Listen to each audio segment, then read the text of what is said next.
weirdly looking forward to it, but I'm also highly dreading it. I was 7 years old when I started Irish dancing.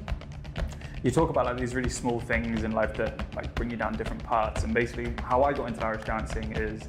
And then you step into a line, this is where the musicians stand up.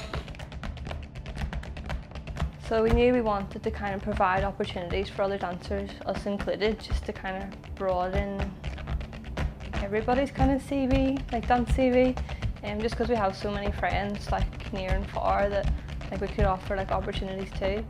You know, you do it because you love it and you put up with the pain afterwards.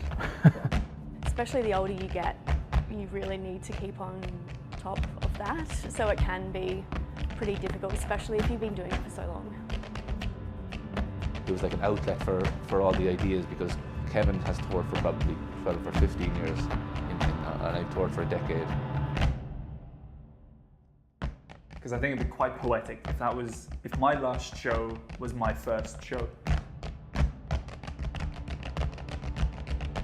There's a lot that can still go wrong, but it's down to us now tomorrow to kind of hit it hard and hit it sharp, and because tomorrow is the day of the show.